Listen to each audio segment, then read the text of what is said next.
nem a título culposo, porque seria uma infração que não teria como ser qualificada como infração por faltar alguma elementar que circunde, né, a conduta praticada pelo agente. Então, vamos lá.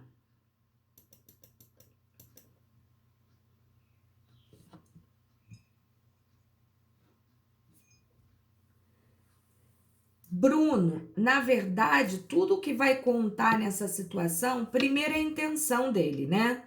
Porque para ser furto, ele tem que ter a intenção de estar querendo furtar. E quando a gente tem essa intenção de querer furtar, a gente já afasta a culpa, porque não existe modalidade culposa no furto. Teria que ser dolo. E segundo, ele percebeu que não é dele, o que ele tem que fazer? Retornar no outro dia, gente, de quem é isso aqui? Levei enganado para casa. E jamais ele poderá ser acusado de qualquer coisa como crime, né? Como o furto em questão, como a gente está falando, entendeu?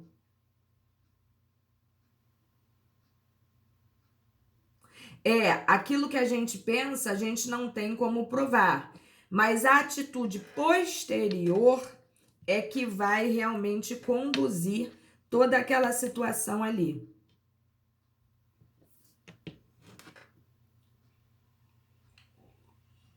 Beleza, vamos lá então. O artigo 20 do CP disciplina o erro de tipo. O erro de tipo exclui o dolo, mas permite a punição a título de culpa, o que obviamente a gente sabe que é muito mais leve, né? Se houver previsão do tipo culposo, como nós falamos. No caso do furto não há, então não há que se falar em previsibilidade de punição, porque se não tem previsibilidade de responder a título culposo, não tem punição. O artigo 20 do CP não diz, mas o erro de tipo sempre exclui o dolo. Se eu sou vocês, até sublinho isso aí. O erro de tipo pode ser de duas modalidades. Vencível, que é aquilo que a gente chama de inexcusável ou evitável, que responderá por culpa. E o invencível, que é o excusável ou o inevitável. Exclui o dolo e o fato é atípico, tá? O que seria um erro vencível? É aquele que, se você tivesse percebido melhor, você conseguiria ter evitado a situação em si, tá? E por isso você vai responder a título de culpa. E a questão do invencível é exatamente o contrário. É aquele que qualquer pessoa na mesma situação teria tomado a mesma atitude, porque não teria como perceber diferente daquilo ali. E por isso, essa pessoa não responderá por nada. Até porque, além de excluir o dolo, o fato é atípico. Tranquilo isso aí, galera?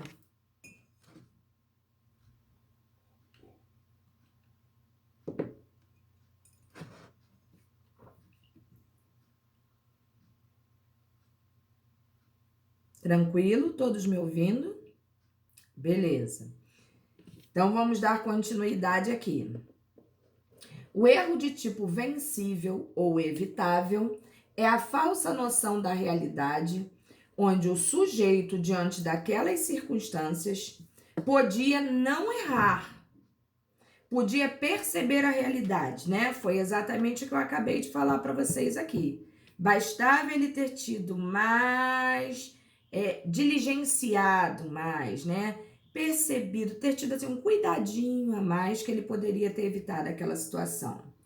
O fato era de tal forma que, se ele prestasse mais atenção, perceberia a realidade e não erraria. O erro de tipo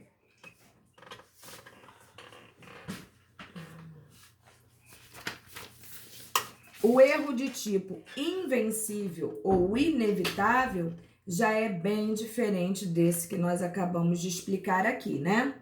É aquele em que o sujeito erra, porque as circunstâncias o levaram a errar. A situação não permitia que ele percebesse a realidade, não tinha como. Qualquer outra pessoa no lugar dele, ainda que prestasse muita atenção, tomaria a mesma atitude que ele, porque não tinha como ser percebido diferente. Essa é a diferença do vencível para o invencível. Tranquilo isso aí, galera?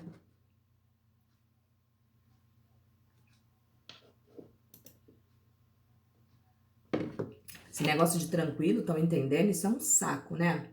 Mas é porque só eu falo, então eu quero saber se vocês estão entendendo para que eu possa continuar. Entendeu? Um exemplo é aquele exemplo que eu te falei realmente, né? O nosso exemplo aí, número 3, né? É um ótimo exemplo. Cadê? É o 3? Espera aí.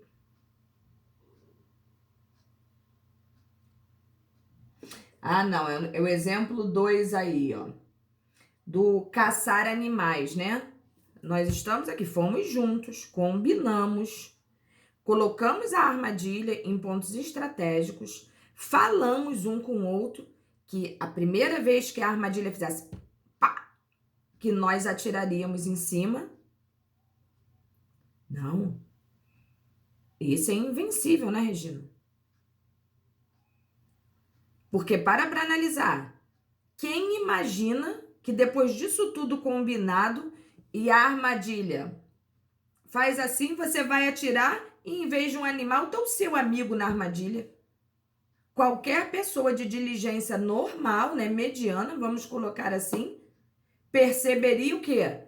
O que, depois de todo esse combinado, o que meu amigo estaria fazendo na armadilha? Imagina uma situação escura, floresta, né? Eles estão caçando ali, imagina toda essa situação. Tudo dificulta até a tua visão. Você vai se basear só no barulho que você vai ouvir, porque afinal de contas foi o que vocês combinaram, né? Os amigos combinaram. Entendeu? E aí, quando você ouve o barulho da armadilha, o combinado era o quê? Vamos atirar. E aí, o que acontece? Tu acaba matando o amigo porque o amigo teve probleminha, né? E o que aquele condenado foi fazer na armadilha. E aí, realmente, é uma situação complicada. Entendeu? Qualquer pessoa de diligência normal, né? No lugar daquele outro colega, teria tomado a mesma atitude. Deu para perceber isso aí, Regina?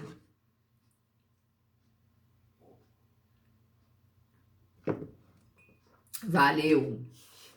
Então, vamos lá.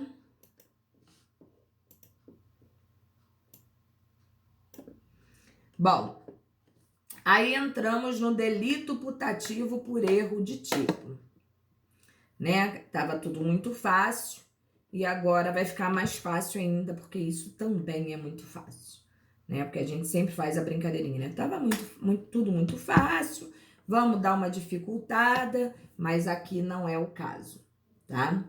Então, vamos lá, entender aí os exemplos de Batista e Asdrubal, que a gente vai compreender muito bem o que está acontecendo. Delito putativo por erro de tipo. Erro de tipo, a gente já sabe o que é.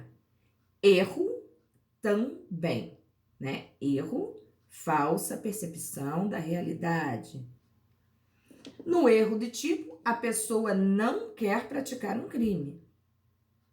Lembrem sempre disso. Ela não quer praticar um crime. Ela pratica por uma percepção equivocada. Ela erra representando falsamente a realidade daquele momento ali, né? E acaba por cometer... Sem nome. Ah, tá. Quem é o sem nome que tá aí na nossa lista? É porque tá fazendo chamada e a gente não quer deixar a pessoa sem a presença. Quem é que tá sem nome aí na nossa listagem? Tá, eu escuto de lá.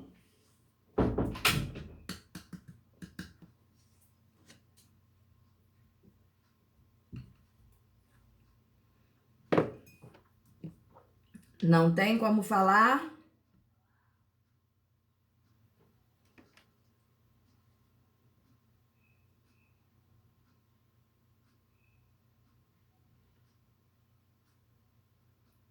Quem é o coleguinha azulzinho que aparece aí?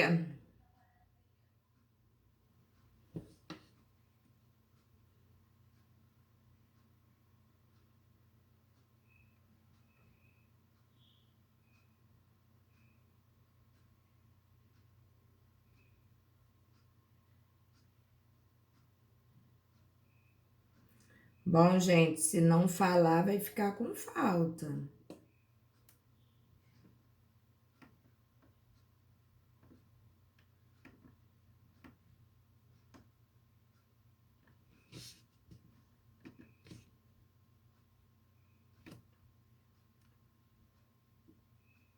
Vocês estão me ouvindo bem?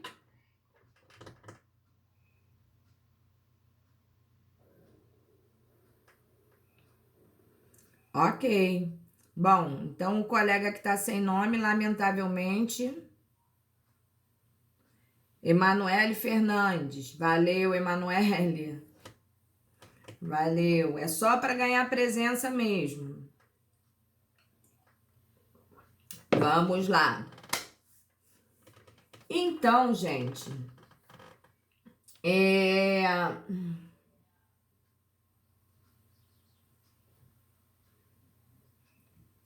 ok.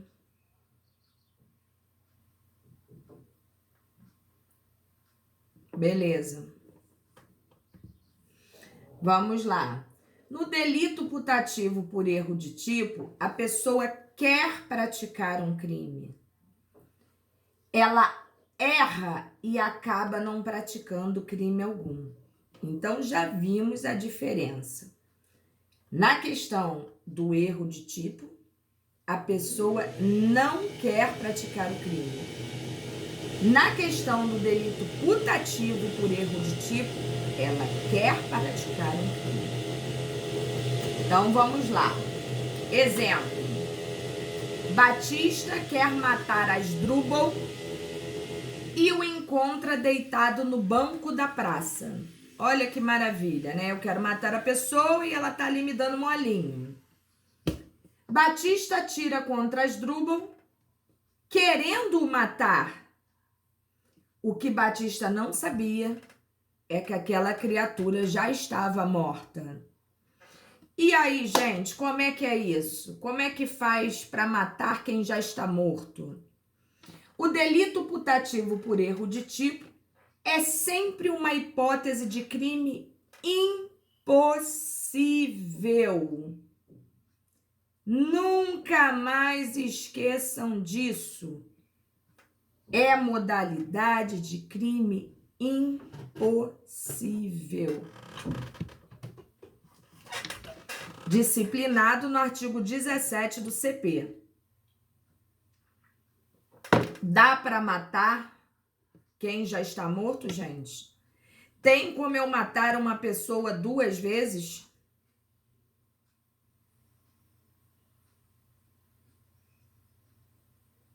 Vocês têm dúvida disso? Não. Ok. Então, é impossível a gente matar quem já está morto. Se liga nisso. E aí vem, deu para entender, gente, o que é o delito putativo por erro de tipo? Ficou claro isso para vocês? O cara queria matar. Achou que poderia matar. Ele também teve uma falsa percepção da realidade, porque ele achava que o cara estava vivo, mas o cara estava morto. E não se mata 2 vezes quem já morreu. É só isso. Deu para entender isso aí ou não?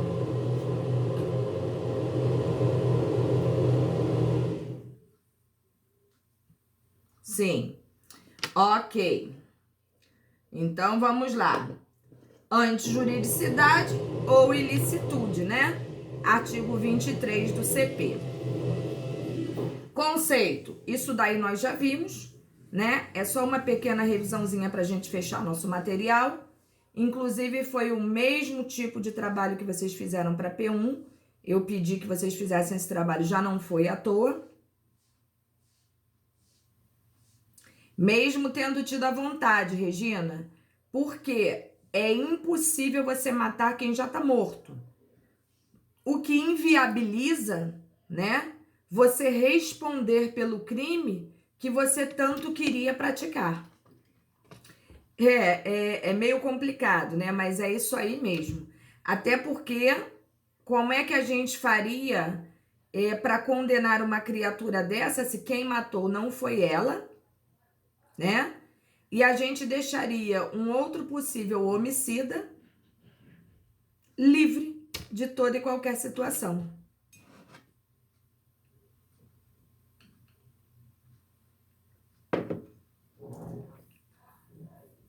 Entendeu, Regina?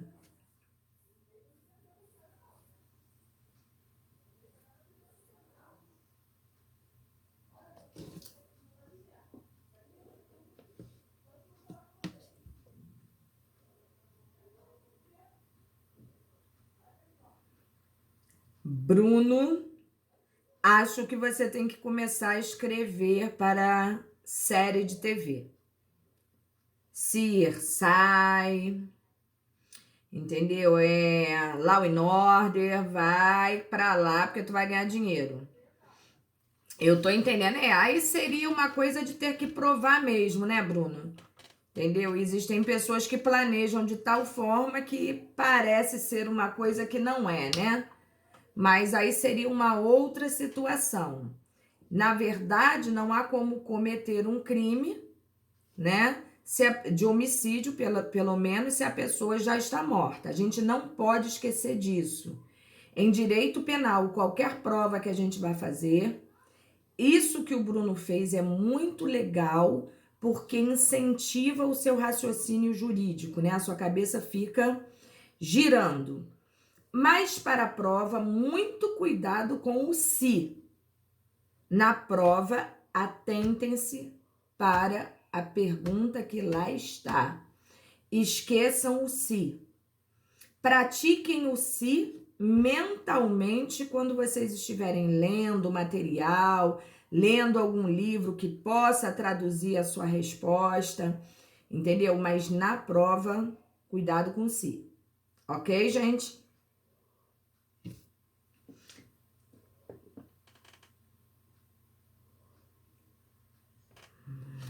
Ih, Bruno, não, ninguém está se incomodando com isso.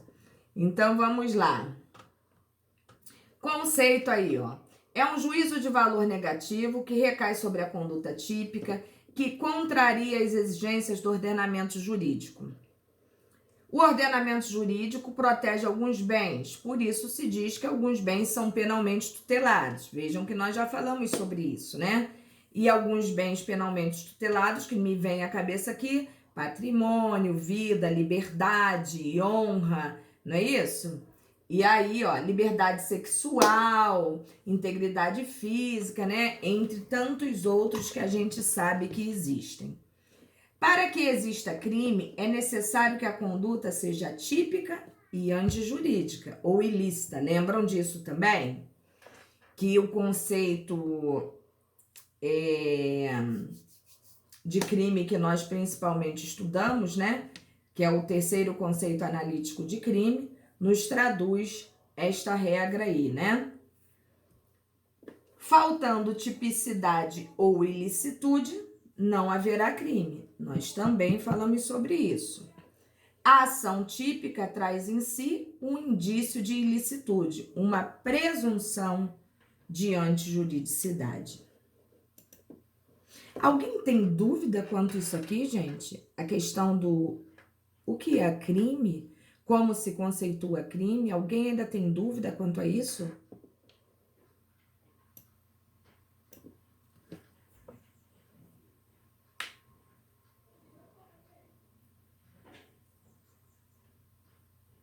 Não. Ok. Ok.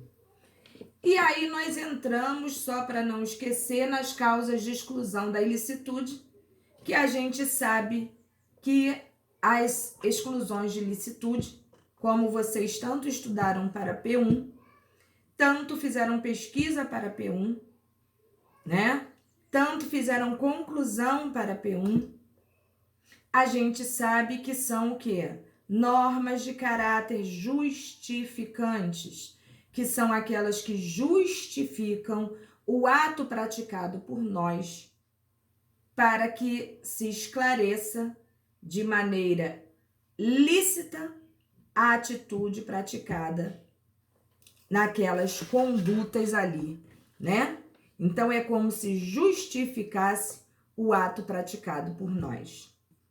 Então vamos lá.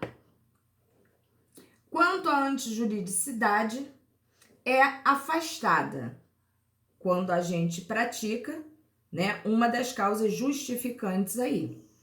O fato permanece típico, mas não há crime. Nunca venhamos a esquecer disso, né? Porque tira aí a antijuridicidade da coisa.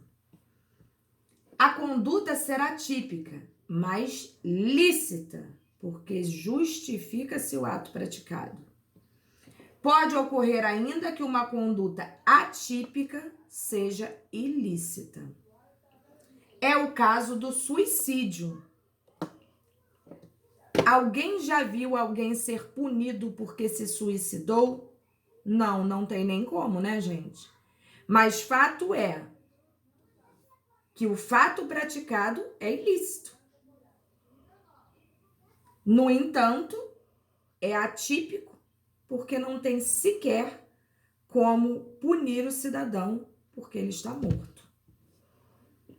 Não há tipicidade na conduta de alguém tirar a própria vida. Mas existe ilicitude, porque a vida é protegida, não é um bem tutelado pelo direito, principalmente pelo direito penal? Pois a conduta lesa um bem jurídico penalmente tutelado. Qual seja? Vida. Eu diria que é o bem penalmente mais tutelado, né? Constitucionalmente também. Então, a gente não precisa nem ter dúvida quanto ao significado, né, do valor vida. O tipo penal permissivo possui elementos objetivos e subjetivos. O objetivo reúne os elementos exigidos pela norma. E o subjetivo, o agente conhece a situação justificante e age com o chamado dolo do tipo permissivo, que é a consciência e vontade de agir na situação justificada da forma permitida. Traduzindo isso aí, eu sei que se eu vier a sofrer uma injusta agressão, né, atual ou iminente, eu, conhecedora da lei, sei que eu posso praticar a legítima defesa. E que a legítima defesa vai me livrar de toda e qualquer condenação, se eu praticar todos os atos dentro da legalidade. Então, o que a gente não pode esquecer é que ainda numa legítima defesa, eu estou pegando legítima defesa como exemplo, eu pratico o ato querendo praticar, com dolo e vontade, mas sabedora de que eu me livrarei porque eu estou praticando os atos em que a lei me permite. Tá dando para vocês entenderem isso aí? Isso é importante.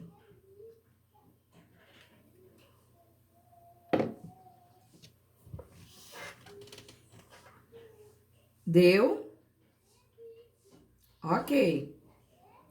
Mais ou menos, Bruno? Então, vou te explicar. Tá.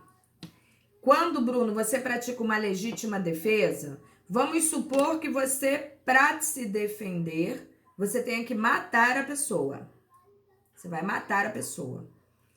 Mas você sabe que naquela circunstância ali, a lei lhe permite agir daquela maneira. E que, para tanto, você não sofrerá um apenamento. Mas faço eu a pergunta a você: quando você vai e mata a pessoa naquele momento, você não mata querendo matar porque você quer se defender. Então você tem dolo, consciência e vontade. Mas seu dolo, sua consciência e sua vontade são justificados pelo momento e pela situação a qual você está passando. Deu para entender, Bruno? Mesmo.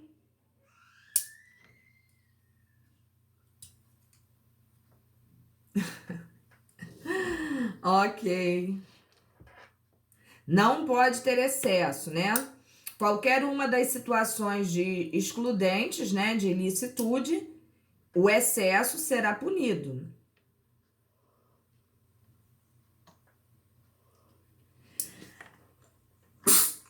Desculpa. É mais ou menos isso aí, Regina. Grosso modo falando, você tem que empregar dos meios, né, que você tem ali no momento, obrigado, para se defender sem praticar o excesso, né? Você tem que saber perceber a hora que você tem que parar.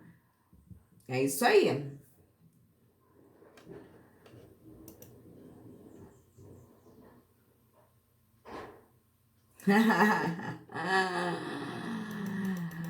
Hoje em dia, Bruno, a gente nem precisa fazer muita coisa. Basta a gente espirrar na pessoa. Entendeu? Você espirrou, já arrumou um problema. Bom, vamos lá então, gente. São causas supralegais de exclusão da ilicitude, os costumes, os princípios gerais do direito e a conduta socialmente adequada, né? O ato de furar a orelha é uma lesão corporal. Olha que coisa legal, né? Que ninguém pensa, mas que, em verdade, é um ato ilícito. É uma lesão corporal. No entanto, os costumes afastam essa ilicitude, excluindo o caráter criminoso da conduta. O mesmo se diga com relação à tatuagem, que é outra agressão física, não é isso? Então, a gente tem que observar que esses fatores, por uma questão de costume, apesar do Brasil não se basear nos costumes para ditar a norma, mas ele se baseia nos costumes para o quê? Para o uso da norma, né? É, Viviane. Por isso que não se permite, né, nem tatuar, nem colocar brinco em menor de idade. Você não vê mais uma maternidade furando a orelha do neném quando ele ainda está lá. Você vê isso daí praticado aqui fora. Mas na maternidade, hoje em dia, é complicadíssimo. Porque se der um problema em inflamar, danou-se. É lesão corporal.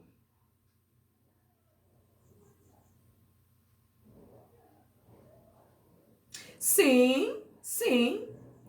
Porque para que você faça tatuagem, você tem que querer. Existe um querer, né? Piercing também. Existe um querer. Agora, você obrigar uma pessoa é diferente. É violência. Violência, com certeza. Vamos lá. O consentimento do ofendido é causa supralegal de exclusão da ilicitude. Observem isso. Tá em negrito aí para vocês. Em que pese existir certa controvérsia quanto sua aceitação. Para que o ofendido possa consentir, será necessário o preenchimento de determinados requisitos. Quais são? O ofendido tem que ser capaz de consentir, ou seja, se não for capaz, eu estou falando de capacidade de fato, né? Não há que se falar em consentimento.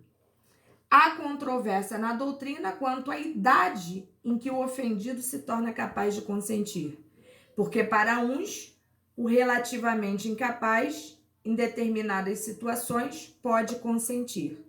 Para outros, já não poderia ocorrer esse tipo de consentimento. Isso vocês vão ver eternamente no direito, né? Vocês vão ver o quanto é controvertido todas essas situações que a gente coloca aqui, né? Para a corrente majoritária, a capacidade se dará aos 18 anos de idade, fazendo-se uma analogia à maioridade penal. Para a corrente minoritária, a capacidade se dará aos 16, porque aos 16 nós já temos o relativamente incapaz.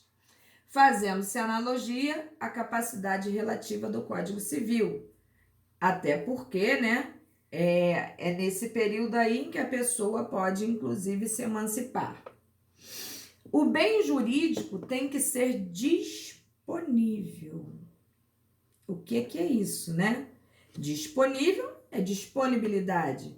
Aquilo que não tem disponibilidade, tanto para a gente quanto para o direito e para a justiça, é bem indisponível. E eu vou dizer um exemplo aqui para vocês. O patrimônio é um bem jurídico disponível. Tem valor aferível, né? Valor econômico. Gente, quem quer comprar minha canequinha? E aí pode ser facilmente, né, colocado no mercado, o que significa dizer que é um bem disponível. Se o ofendido consente na subtração ou no dano, não há ilicitude. A vida e a integridade física são bens jurídicos indisponíveis, não podendo o ofendido consentir na lesão a esses bens jurídicos. Senão seria muito mole, né? Eu quero me matar, sou uma pessoa meio incompetente, medrosa, covarde, porque eu sou mesmo, tirar a minha vida é meio complicado. E aí eu quero morrer e falo, Bruno Zimmermann, por favor, eu não tenho coragem, mas eu quero morrer. Dá para você dar um tiro em mim, que você é mais corajoso do que eu? E o Bruno vai e atira. E depois vai falar assim, não tem culpa nenhuma não, a professora Paula que pediu para eu dar um tiro nela. Impossível de colar essa desculpa, uma vez que o bem-vida é indisponível. Então eu morreria e o Bruno responderia por homicídio.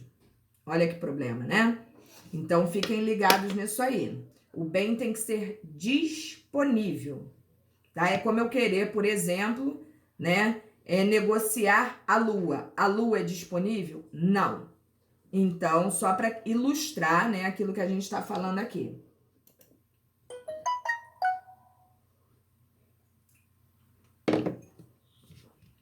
E se eu gravasse um vídeo... não colaria, Bruno. Não colaria. Porque, em verdade, é aquela história, né? Ordem absurda não é para ser seguida, assim como o pedido absurdo também não, né? Então, você poderia estar enquadrado facilmente em várias situações que não seriam legais para você. Não, o direito de morrer, ô Regina, no Brasil isso não é pacífico, não.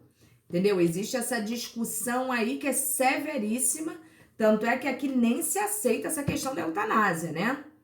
Então, vamos ficar ligados nisso aí. Direito de morrer no Brasil, ainda não. Exatamente, Bruno, exatamente. E com certeza, instigado, coagido, né? Isso tudo. E depois que a pessoa morreu, quem é que vai provar, né? Ela tá morta, não pode falar. Complicado. Então, vamos lá fechar o nosso materialzinho aí, ó.